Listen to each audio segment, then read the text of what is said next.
Listen to part of a lecture in a microbiology class. The majority of life on the Earth revolves around sunlight, and plants, and some bacteria, use solar energy to turn carbon dioxide and water into food and oxygen, from a process called photosynthesis. But, what happens when organisms are in environments where there is no sunlight?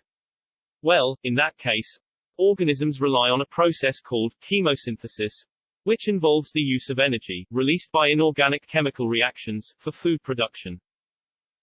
This chemosynthesis occurs around hydrothermal vents, which are fissures on the sea floor, from where geothermally heated water erupts. And happens around methane seeps, or cold seeps, deep down on the ocean floors, where sunlight is absent. Interestingly, our knowledge of chemosynthesis is relatively new, which has been brought to light by exploration in 1977 of hydrothermal vent ecosystems in the deep sea. A group of scientists was exploring the Galapagos Rift in the eastern Pacific when they discovered deep-sea hydrothermal vents.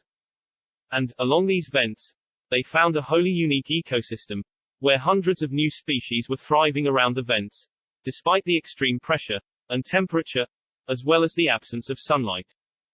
Of the many microorganisms that use chemosynthesis, are the extremophiles, which are organisms that thrive in extreme environments, and are members of the kingdom, Archaea.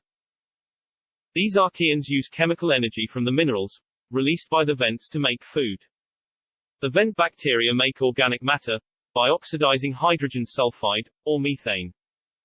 Many chemosynthetic microorganisms are consumed by other organisms in the sea, and there are symbiotic associations between these organisms.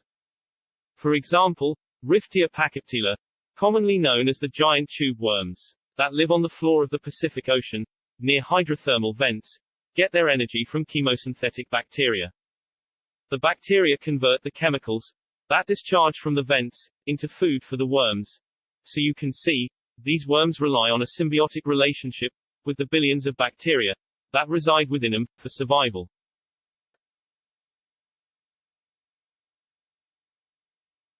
Question 4.